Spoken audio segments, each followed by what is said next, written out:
जी, बिस्मिल्लाहिर्रहमानिर्रहीम। अस्सलाम वालेकुम। मैं हूँ फरजाना राजा, अपने चैनल फरजाना राजा ऑफिशियल के साथ। मैं आपका सबका बहुत शुक्रिया अदा करती हूँ कि आप जिस तरह से मुझे पज़ीराई दे रहे हैं, मैसेजेस भेजते हैं, अपने कमेंट्स देते हैं, मैसेंजर के ज़रिए से, फेसबुक के ज़रिए से, मेरे यूट्यूब चैनल के ज़रिए से, और आप कुछ सवालात भी करते हैं। तो मैं उन सवालात के जवाब भी देने को तैयार हूँ, और अब मैं ये सोच रही हूँ कि आप जब मुझे सवालात करें तो मैं उसका अपने अगले प्रोग्राम में आपके सवालों का जवाब देके फिर उस टॉपिक पे बात शुरू करूँ जिसको मुझे आ, आ, आपके सामने पेश करना है। मैं सिर्फ आप से गुजारिश ये करूँगी कि मेरे चैनल को, मेरे तमाम जो सोशल मीडिया के फॉलोअर्स हैं, मेरे यूट्यूब चैनल को भी सब्सक्राइब करिए ताकि मेरी लेटेस्ट वीडियोस, मेरे ख्यालात, आपके सवालात के जवाबात जल्द अज जल्द आप खुद सुने और आप तक पहुंचें, और मैं आपके साथ मजीद बहुत से टॉपिक्स के ऊपर बात कर सकूं। मैंने एक सवाल जो मुझसे बार बार पूछा जाता है, जो पाकिस्तानी पॉलिटिक्स के बारे में कमेंट्स होते हैं कि जो अभी करंट सिचुएशन है उसके ऊपर आप अपने ख्यालात का इजहार करें। मैं ये देखती हूँ कि सुबह शाम हम जो पाकिस्तानी कौम है उसको न्यूज़ का बहुत ही जो है वो, मैं कोई लफ्ज़ उसके लिए नेगेटिव इस्तेमाल नहीं करना चाहती, लेकिन न्यूज़ के वो बिल्कुल के इश्क में गिरफ्तार हो चुके हैं, और सुबह शाम वो देखना चाहते हैं कि कौन क्या कर रहा है, यानी एक एक मिनट की उनको खबर चाहिए। तो यही मेरे ख्याल में एंटरटेनमेंट भी बन चुका है सबके लिए। लेकिन मैं कुछ ख्यालात का ज़रूर इज़हार करूँगी। जैसे मैंने आपको कहा कि मेरा एक थीम है और मेरा एक फ़ोकस है। मैं उससे डिफ़ोकस नहीं होंगी, और वो है आम जो कॉमन पीपल हैं, जो आम लोग हैं, चाहे वो मुल्कों की पॉलिसीज़ से, चाहे वो खित्तों की पॉलिसीज़ से, चाहे वो बैनुल-अक़वामी सतह पर जो पॉलिसीज़ हैं, जब एक आम इंसान की ज़िंदगी उससे मुतासिर होगी, मैं उस टॉपिक के ऊपर ज़रूर बात करूँगी। अब ये टॉपिक यकीनन अगर मैं पाकिस्तानी पॉलिटिक्स की बात करूं, मैं उसमें कुछ सवालात के जवाब भी देती जाऊंगी और पाकिस्तानी पॉलिटिक्स पे भी बात करूंगी।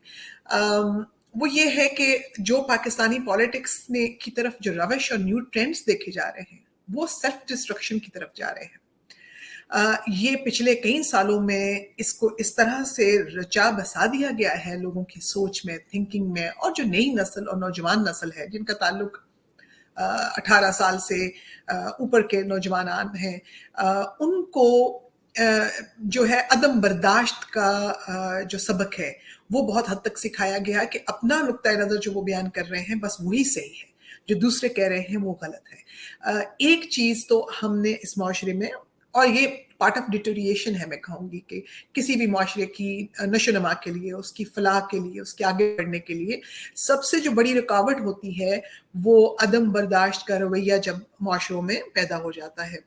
क्योंकि जब हम अपने अपने ख्यालात का इजहार एक रिस्पेक्ट के दायरे कार में रहते हुए करते हैं, तो उससे बहुत ही मुस्बत अंदाज में एक फलाह के अमल को सामने रखते हुए माशरे में ख्यालात, ओपिनियंस जो हैं वो परवान चढ़ते हैं।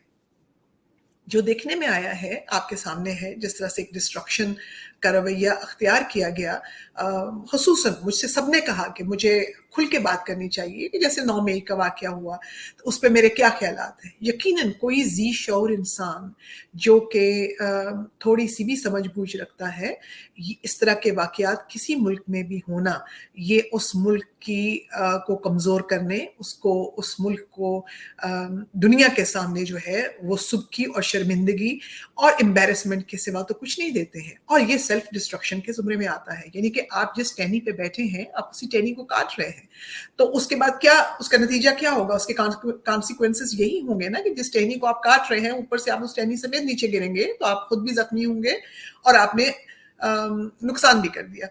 इसी तरह से, और मैं यकीनन इसकी भरपूर मज़म्मत करूंगी, और मैं सिर्फ यहाँ पर एक इंटेलेक्चुअल सतह पर डिस्कशन करते हुए जो लोग सोच समझ रखते हैं गुफ्तगू कर सकते हैं, और मुख्तलिफ किताबों का, मुल्कों का लेटेस्ट जो करंट सिचुएशंस हैं उसका मुतालिया भी रखते हैं, मैं उन लोगों के साथ भी मुखातिब हूँ। और मैं ये कह रही हूँ कि आप देखिए, दुनिया का कोई खिता, कोई मुल्क हो, वो मुल्क के अंदर जब इस्टेब्लिशमेंट पे और जो सरकारी अमलाक होती हैं उनके ऊपर जो हमला होता है, जो अटैक्स होते हैं, they don't accept it at all.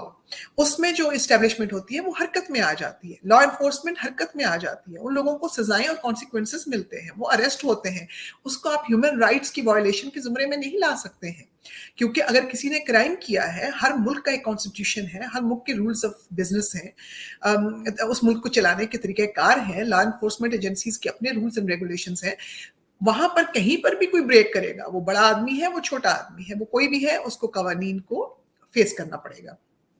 میں دنیا کے ممالک کی مثالیں زیادہ تر کوشش کرتی ہوں کہ میں نہ دوں, پاکستان کے اندر رہ کے پاکستان کے حالات کی بات کروں, لیکن آپ امریکہ میں یہاں بیٹھی ہوں, ابھی جنوری میں آپ نے دیکھا ہوگا کہ اس وقت کہ یہاں کے ایک صدر نے ایک کال دے دی تھی کہ آپ سب لوگ یہاں پہنچے. ان کے سپورٹرز جو ہیں وہ کہیں پینٹاگون میں نہیں پہنچے تھے, یا وہ کسی ان کے سرکاری ایسی املاک جو کہ اسٹیبلشمنٹ سے اور ان کی آرم فورسز سے تعلق رکھتی ہیں, وہ وہاں نہیں پہنچے تھے, بلکہ انہوں نے وہاں پر حملہ کیا جہاں پہ سیشن ہو رہا تھا اور جہاں پر سیاسی جو معاملات ہیں اس کی تیاری ہو رہی تھی. اور حملہ تقریباً جن لوگوں نے کیا اس میں 750 لوگوں کے اوپر نہ صرف پرچے کٹے, 750 لوگ نہ صرف گرفتار ہوئے, ان پہ پرچے کٹے, 350 لوگ جو ہیں وہ انڈائٹ ہوئے. اور یعنی کہ بہت, یہ میں اسٹیٹ ڈپارٹمنٹ کی جو ویب سائٹ ہے جو آفیشیل ہے اس سے میں آپ کو یہ فیکٹس اینڈ فگرز دے رہی ہوں. یعنی کہ انہوں نے کہا کہ اس کو آئینی ہاتھوں سے نپٹا جائے گا, اس کو آئرن ہینڈ سے نپٹا جائے گا, کہ nobody can take the law in their hands. Civilians کو ہم الاؤ نہیں کر سکتے ہیں کہ وہ آ کے ہماری جو املاک ہیں یا جو سرکاری جگہ ہیں اس کو وہ نقصان پہنچائیں اور اس کا وہ تباہ و بربادی کریں. تو امریکہ جیسے ملک میں یہاں پر تو کوئی تنظیم نہیں اٹھی کہ یہ ہیومن رائٹس کی مخالف ہو رہا ہے, یہ 700 لوگ جو ہیں وہ ہیومن رائٹس کی وائلیشن میں گرفتار ہوئے ہیں, یا ان لوگوں کے ساتھ ان ہیومن بیہیویئر ہو رہا ہے. نہیں, ہر انسان جو کہ کسی بھی پلیٹ فارم سے ہیومن رائٹس کی بات کرتا ہے, they kept quite on that issue, کیونکہ ان کو پتا تھا کہ یہ ہیومن رائٹس کی وائلیشن نہیں ہوئی بلکہ یہ لاز کی وائلیشن ہوئی ہے. And people has to have the consequences and they have to reach to justice. So ان کو جسٹس کے سامنے پیش کیا گیا اور جسٹس ہوا, اور ابھی بھی بہت کچھ اس پہ ہو رہا ہے. ابھی آپ دیکھیں گے چند عرصے میں کہ اس کے اوپر کیا فیصلے آتے ہیں. تو میں نے یہ اگزامپل صرف آپ کو اس لیے دی ہے کہ آپ یہ دیکھیے کہ ابھی تو انہوں نے سی آئی اے یا پینٹاگون کے اوپر اٹیک نہیں کیا تھا, یا انہوں نے ان علاقوں ان جگہوں پہ نہیں گئے جو کہ ایک ممنوع اس طرح کے علاقے ہیں.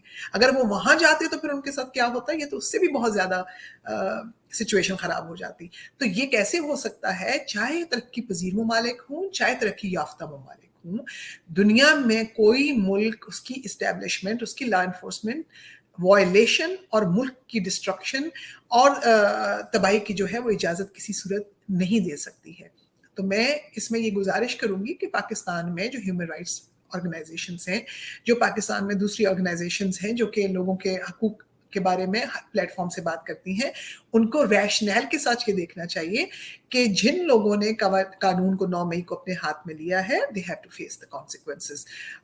اپارٹ کہ ان کا کسی سیاسی جماعت سے تعلق ہے, کس سے نہیں ہے. میں کسی سیاسی جماعت کو یہاں پر نشانہ نہیں بنا رہی ہوں, میں انڈیویجولز کی بات کر رہی ہوں جنہوں نے قانون کو اپنے ہاتھ میں لیا اور ملک میں تباہی پھیلائی. میں آپ کو ایگزامپل دینا چاہتی ہوں. میرا تعلق پاکستان پیپلز پارٹی سے رہا. محترمہ بینظیر بھٹو شہید کے ساتھ میں نے جتنی جدوجہد کی, ریسٹوریشن آف ٹرو ڈیموکریسی سے لے کے جو جسٹس کی جو چیف جسٹس کی جو مہم چلی تھی عدلیہ کی آزادی کے لیے, اس مہم میں بھی ہم نے بھرپور ساتھ دیا.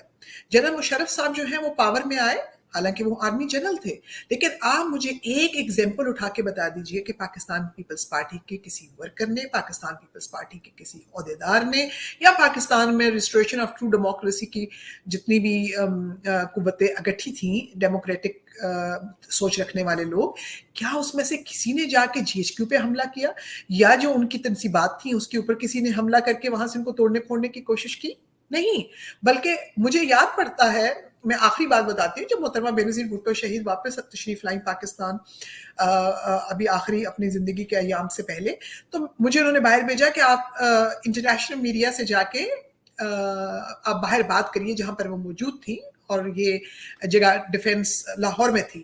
تو وہاں پر سارا میڈیا کھڑا تھا اور میڈیا مجھ سے سوال پوچھ رہا تھا, تو میں اپنا لاہ عمل جو محترمہ بینظیر بھٹو شہید صاحبہ کا ہے وہ بتا رہی تھی, اور وہ لاہ عمل بتاتے ہوئے سارے میڈیا کے سامنے مجھے اریسٹ کر لیا گیا بائی دا پولیس. गवर्नमेंट, यकीनन गवर्नमेंट की इंस्ट्रक्शंस के ऊपर किया गया। तो ये कहा जा सकता है कि एक सियासी हुकूमत दूसरी सियासी जो कुव्वतें हैं या पार्टियां हैं, उनके वर्कर्स को, उनके पार्ट ऑफिस बेरर्स को निशाना बना रही हैं इंतकाम का। आप उसके ऊपर बात भी कर सकते हैं, आप तनकीद भी कर सकते हैं, और यही हम लोगों ने किया। लेकिन हमने उसके नतीजे में ये नहीं कहा कि जनरल मुशर्रफ चूंकि जनरल हैं तो हमें उनके खिलाफ अगर कोई मुहिम चलानी है तो उसके लिए हमें उनकी जो मिलिट्री की तनसीबात है उसके ऊपर हमला करना चाहिए। तो ये सियासी कुव्वतों की सोच ना हो सकती है, ना वो ऐसा रख सकते हैं। ये चंद ऐसे ग्रोह जो कि इंतशार की सियासत, या फिर वो इंतकाम की सियासत, या फिर वो जो है वो मिलिटेंसी वाली सोच रखते हूँ, वो इस तरह की स्टेप्स ले सकते हैं। और जो मुझे देखने में नजर आया, लेकिन इसमें मुझे दुख बहुत हुआ एज अ डेमोक्रेटिक इंडिविजुअल और डेमोक्रेटिक सोच रखते हुए। ह्यूमन राइट्स की मैं इस वक्त मैं कहूँ कि मैं टॉर्च बेरर हूँ, और मैं यूनाइटेड नेशंस के साथ 3 साल मैंने humanitarian action and peace building के ऊपर मैंने यही सीखा है कि डिजास्टर जो है वो मैन मेड हो या नेचुरल हो, उनको कैसे मैनेज करना है, उनमें से कैसे निकलना है, पीस कीपिंग कैसे करनी है, पीस बिल्डिंग कैसे करनी है with in countries, between countries. तो ये सारा सीखने के बाद यहाँ पर मेरा बनता नहीं है कि मैं किसी पे तनकीद करूं, लेकिन मैं ये तनकीद के बजाय तनकीद बराए इस्लाह कर रही हूँ, ताकि जो बाकी लोग हैं वो समझ सके कि there is a red line, we can not cross that red line. दुनिया के मैं किसी भी खित्ते में हूँ, मैं अगर यूनाइटेड नेशंस के प्लेटफॉर्म से भी कहीं काम कर रही हूँ, किसी मुल्क में मैं जाती हूँ किसी मकसद के लिए, किसी मिशन के लिए, या किसी पीस बिल्डिंग के मिशन के लिए, मैं वहां पर भी जाके रेड लाइन क्रॉस नहीं कर सकती, क्योंकि मैं बहुत डेमोक्रेटिक थिंकिंग रखने वाली हूँ और उस मुल्क के अंदर डेमोक्रेसी को पूरी तरह फॉलो नहीं किया जा रहा, तो मैं वहां जाके कुछ कर दूँ नहीं। तो ये मेरे ख्याल में मैं आज, आपने मुझसे मेरे ख्यालात पूछे थे, बहुत से लोगों ने मुझसे सवालात इस टॉपिक के ऊपर किए, तो मेरे लिए इंडिविजुअली सबको जवाब देने के बजाय मैंने सबको यही लिखा था कि मैं जरूर आपको अपने नेक्स्ट प्रोग्राम में इसके ऊपर अपने ख्यालात का इजहार करूंगी। वो आपको पता है कि मैं अपने दिल, दिमाग और अपनी जो ट्रेनिंग है और अपनी जो एक्सपीरियंस है उससे मैं बात करती हूँ। मैं किसी भी इंडिविजुअल्स या कलेक्टिव जो कोई पार्टीज हूँ, मैं उनसे इन्फ्लुएंस होके बात ना करती हूँ, ना मैं ऐसी सोच रखती हूँ, और अल्हम्दुलिल्लाह मुझे जरूरत भी नहीं है। तो मैंने आपको अपने इसमें ख्यालात का इजहार किया, और मैंने आपको ये बताया कि यहाँ तक कि हमने रिस्टोरेशन ऑफ ट्रू डेमोक्रेसी के लिए और प्लस जो अदलिया की आज़ादी के लिए जब हम सुप्रीम कोर्ट के सामने एहतजाज किया करते थे, तो हमारा एहतजाज तो हुकूमत के खिलाफ था। हम हुकूमत की पॉलिसीज के ऊपर तनकीद करते थे। हमने कहीं और राइट लेफ्ट एक्सट्रीमिज्म की बात हमने नहीं की। यहाँ तक कि कुछ तो ऐसे भी इश्यूज आ गए जिसके ऊपर मोहतरमा बेनज़ीर भुट्टो शहीद ने एक स्टैंड ले लिया। उन्होंने कहा कि नहीं, हम स्टेट के अगेंस्ट नहीं हैं, हम पॉलिटिकल सिस्टम्स और उनकी वीकनेसेस और उनकी जो प्रॉब्लम्स हैं और उसमें जो इश्यूज हैं, हम उनको एड्रेस करने की बात कर रहे हैं, और हम उसी के ऊपर फोकस रखेंगे। तो हमने उन पॉलिसीज को फॉलो किया, और यही हमारे लिए मशले राह होनी चाहिए। और ये वो डेमोक्रेटिक लीडर्स हैं जिन्होंने अपनी जानें दे दी मुल्क के लिए, मुल्क के कवानीन के लिए, कॉन्स्टिट्यूशन के लिए और ट्रू डेमोक्रेसी के लिए। लेकिन यकीनन अगर आप डेमोक्रेसी के रास्ते से आएंगे तो आप डेमोक्रेसी के रास्ते से जाएंगे और फिर वापस भी आएंगे। लेकिन आप अगर डेमोक्रेटिक पिलर्स को और स्टेयर्स को जो है वो अवॉइड करके बैक डोर से किसी और रास्ते से आएंगे, तो फिर आपके जाने के रास्ते भी सियासी कुव्वतों के मुकाबले में जरा मुख्तलिफ होंगे। तो इस चीज पे हमें फोकस करना चाहिए। बहुत सारे लोगों के और अमेरिका से भी कुछ ऐसे मोहब्बत रखने वाले पाकिस्तान से लोग हैं जिन्होंने इस तरह के सवालात किए। ऐसी खवातीन भी हैं जिन्होंने मुझसे ऐसी बात की कि आप मुझे ये बताना चाहिए कि उन्होंने मेरे लिए बहुत अच्छे कलमात कहे, मैं उनका शुक्रिया भी अदा करना चाहती हूँ। लेकिन इसके साथ साथ उन्होंने सोचा कि पाकिस्तान में शायद कहीं ज्यादतियाँ हो रही हैं। यकीनन जब आप ज्यादती करते हैं तो फिर ज्यादती जवाबन कहीं पर एग्जेजरेशन हो जाती हैं, कहीं पे एक्सीड हो जाती हैं, एक्सरबेट हो जाती हैं सिचुएशंस। उसको भी हमें मद्देनजर जरूर रखना चाहिए। और मैं इस प्रोग्राम को इस बात के साथ आपके सामने इसको ख़त्म करना चाहूँगी कि जो डिस्ट्रक्शन की पॉलिसी है, और स्पेशली सेल्फ डिस्ट्रक्शन, जब आप अपने मुल्क को तबाही पे लेके आते हैं, अपने मुल्क को नुकसान पहुंचाते हैं, तो ये सेल्फ डिस्ट्रक्शन है। उस मुल्क में हम रहते हैं, उसी का हम खाते हैं, तो उसी से हमें इज्जत है। किसी भी मुल्क में इस तरह की जो स्टेप्स हैं वो मुल्क की भलाई के लिए नहीं होते हैं, और ना ही मुल्क के लोगों की भलाई के लिए होते हैं। उससे ना सिर्फ चंद लोगों की इस तरह की हरकतों की वजह से या इस तरह के स्टेप्स की वजह से पूरी कौम उसका खमियाजा भुगतती है, पूरा मुल्क भुगतता है। खित्ते में आपकी एम्बेरसमेंट होती है और सबकी होती है, जिस खित्ते में आपको बराबरी की सतह पर दूसरों के साथ ताल्लुकात हमवार करने जो हैं वो बहुत ज़रूरी होते हैं। तो ये मैं आज आपके साथ, मैंने कुछ सवालों के आपको जवाब भी दे दिए हैं, और मैंने अपने ख्यालात का इजहार भी कर दिया है। जैसे आप पॉलिटिक्स के लिए मुझे हमेशा से कहते हैं कि मैं पाकिस्तानी पॉलिटिक्स पे ज़रूर बात करूं, मेरा इतना एक्सपीरियंस है, मैंने अपनी ज़िंदगी के 20 साल दिए हैं। तो मैंने सोचा कि आज मैं उन तमाम हजरात ने जिन्होंने मुझे बहुत ही इंस्टिगेट भी किया और इंसिस्ट भी किया कि मैं जवाब दूं, तो मुझे उम्मीद है कि आपको मेरा बहुत ही क्लियर जवाब मिल गया होगा इस टॉपिक के ऊपर। तो इंशाल्लाह अगले टॉपिक के साथ मैं फिर हाजिर होती हूँ। तब तक मुझे इजाज़त दीजिए। खुदा हाफिज़।